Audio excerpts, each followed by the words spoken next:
시즌 마지막 홈 경기가 열리는 BMO 스타디움을 보이지 않는 불안감이 감싸는 듯했습니다. 영광의 정상에서 비상하던 LAFC는 지구 반대편에서 국가대표팀 의무를 수행 중인 두 명의 가장 빛나는 별, 손흥민과 데니스 부앙카 없이 경기에 나서야 했습니다. 결정적인 경기라는 압박감보다 더 무겁게 경기장을 메운 모든 팬들의 얼굴에는 하나의 질문이 맴돌았습니다. 과연 LAFC는 팀의 영혼이자 심장, 그리고 두뇌가 모두 빠진 상황에서 6연승의 대기록을 이어갈 수 있을 것인가? 경기가 시작되자 그 불안감은 이내 현실이 되었습니다. 이른 선제골에도 불구하고 LAFC의 파괴적인 공격 기계는 갑자기 삐걱거리기 시작했습니다. 패스 연계는 날카로움을 잃었고 결정적인 기회들은 수만 관중의 탄식 속에 선수들의 발끝을 스쳐 지나갔습니다. 좌절의 정점은 카를로스 마르티네스가 실축한 페널티킥이었습니다. 상대팀 토론토 FC의 모든 희망을 꺾어버릴 수 있었던 그 순간은 오히려 홈팀 선수들의 어깨를 더욱 무겁게 짓누르는 족쇄가 되었습니다. 경기는 막바지로 흘렀고 경기장의 긴장감은 칼로 베어낼 수 있을 정도였습니다. 그리고 마침내 후반 70분 벤치에서 한 명의 뜻밖의 영웅이 등장했습니다. 주로 조연 역할에 익숙했던 이름 프랭키 아마야가 정확한 시간에 정확한 위치에 나타나 결단력 있는 슈팅을 날렸고 공은 그대로 골망을 가르며 스코어를 2-0으로 만들었습니다. 이 골은 토론토의 추격 의지에 쐐기를 박는 한 방이었으며 경기장을 터져나오는 환희로 들끓게 하였습니다. 하지만 그 폭발적인 환호의 중심에서 영웅의 행동은 지극히 이상했습니다. 미친 듯이 뛰어다니거나 슬라이딩 세리머니를 하거나 개인적인 기쁨에 포효하는 대신 아마야는 카메라로 직진했습니다. 그는 손을 들어 마치 전화를 받는 듯한 제스처를 취하더니 천천히 하늘을 가리켰습니다. 그의 얼굴에는 결승골을 넣은 선수의 기쁨이 분명 존재했지만 그보다 훨씬 더 강렬한 감정이 그것을 압도하고 있었습니다. 바로 깊은 감사와 기이할 정도의 경건함이었습니다. 그 순간 모두가 숨을 죽였습니다. 경기 해설자조차 당혹감에 이렇게 외쳤습니다. 매우 의미심장한 아마야의 세리머니입니다. 마치 아주 특별한 누군가에게 이 메시지를 보내고 싶은 것 같습니다. 그 미스터리는 해답을 얻기까지 오랜 시간이 걸리지 않았습니다. 경기의 향방을 결정짓는 골과 함께 아마야는 경기장 위에서 바로 진행되는 라이브 인터뷰에 초대되었습니다. 기자가 프랭키, 경기를 끝내는 환상적인 골이었습니다. 지금 기분이 어떻습니까? 라는 상투적인 질문으로 인터뷰를 시작했을 때 그 누구도 그의 대답이 방금 거둔 승리보다 더 큰 미디어 지진을 일으킬 것이라고는 상상하지 못했습니다. 아마야는 심호흡을 한 번 하고 눈가가 촉촉해진 채로 카메라 렌즈를 응시했습니다.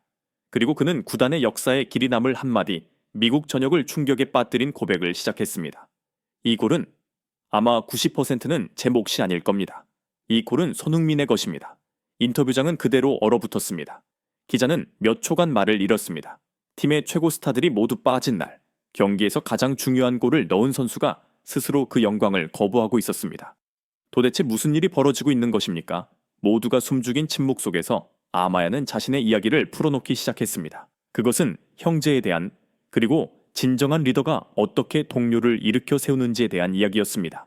모두가 알다시피 저 같은 후보 선수에게 살아있는 전설인 손흥민 선수나 부앙과 같은 뛰어난 선수와 주전 경쟁을 하는 것은 거의 불가능한 일입니다.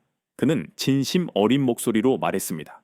하지만 손흥민 선수는 이곳에 온 첫날부터 단 한 번도 저를 경쟁 상대로 보지 않았습니다. 그는 저를 친동생처럼 여겼습니다. 아마야의 목소리는 감정에 북받쳐 떨리기 시작했습니다. 매일 훈련이 끝나고 모두가 지쳐 집으로 돌아갈 때 마지막까지 남는 사람은 바로 손흥민 선수였습니다. 그는 저를 경기장 한쪽으로 끌고 가 말했습니다. 이봐 프랭키, 너의 슈팅은 더 좋아질 수 있어. 이런 식으로 감아차봐. 그는 말로만 하지 않았습니다.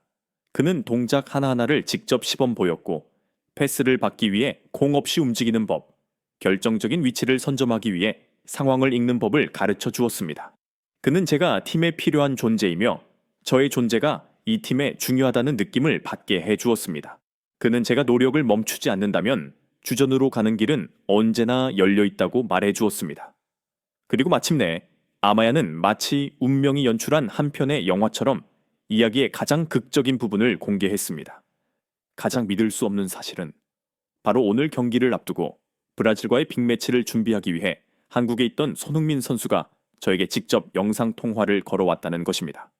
그는 마치 그 목소리가 아직도 귓가에 맴도는 듯 대화 내용을 한자 한자 복기했습니다. 그는 전화기 너머로 웃으며 말했습니다.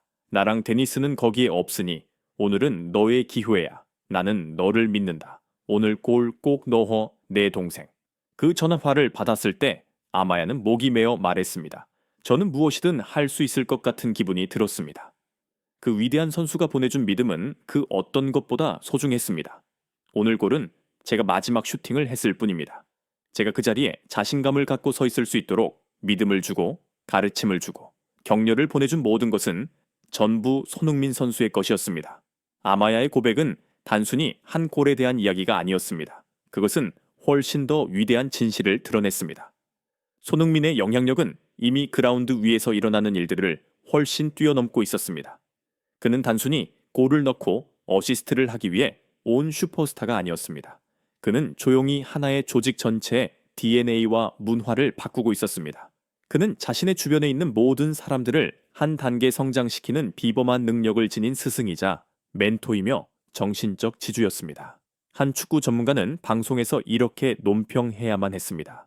우리는 지금 손흥민 효과를 목격하고 있습니다. 그는 LAFC에 단지 골을 넣기 위해 온 것이 아닙니다. 그는 하나의 제국을 건설하기 위해 왔습니다. 이 구단에서 그의 유산은 아마 우승 트로피가 아니라 프랭키 아마야와 같은 선수들의 성공으로 측정될 것입니다. 개인의 자아가 최우선 시대는 치열한 경쟁의 스포츠 세계에서 손흥민의 행동은 완전히 다른 리더십 스타일을 보여주었습니다. 그것은 바로 공감을 통해 진심 어린 관심을 통해 그리고 다른 이에게 권한과 믿음을 부여함으로써 이끄는 리더십이었습니다. 그는 영광의 빛을 자신에게로 끌어당기는 대신 바로 그 빛으로 동료들의 길을 비춰주고 있었습니다. 즉시 아마야의 인터뷰는 언론의 폭풍을 몰고 왔습니다. 그것은 LAFC의 중요한 승리 소식마저 잠재우며 미국 최고의 스포츠 뉴스가 되었습니다. 주요 언론사들은 일제히 인상적인 헤드라인과 함께 이 이야기를 대서특필했습니다. ESPN은 이렇게 제목을 뽑았습니다. 골이 아닌 전화, 한 통, LAFC 승리, 뒤에 숨겨진 비밀이 밝혀지다. LA타임스는 한 걸음 더 나아갔습니다. 손흥민의 진정한 유산, 그는 침천촉 키노 밖에서도 골을 넣는다. 미국 전역의 전문가들과 팬들은 일제히 이 한국인 스타의 비범한 인격에 찬사를 보냈습니다. 그들은 LAFC가 재능뿐만 아니라 인간적 가치로는 값을 매길 수 없는 세기의 계약을 성사시켰다고 평가했습니다. 손흥민은 마법 같은 두 발로 그들을 정복한 것이 아니었습니다. 그는 위대한 심장으로 모두를 정복했습니다. 그날 LAFC는 손흥민 없이도 이길 수 있다는 것을 증명했습니다. 하지만 가장 아이러니한 것은 바로 그 승리가 그의 거대한 존재감을 더욱 선명하게 부각시켰다는 점입니다. 그는 선수단의 너무나 견고한 문화와 팀 정신의 기반을 구축해 놓았기에 비록 그의 육신은 경기장에 없었지만 그의 영향력은 모든 패스길에 그라운드에 나서는 모든 동료의 자신감 속에 선명히 존재했습니다. 그 경기는 축구보다 더 위대한 진실 하나를 증명했습니다. 때로는 한 영웅의 가장 강력한 존재감은 그라운드 위 그의 모습이 아니라 그가 영감을 불어넣은 사람들의 가슴과 정신에 새겨진 그의 흔적이라는 것을 말입니다.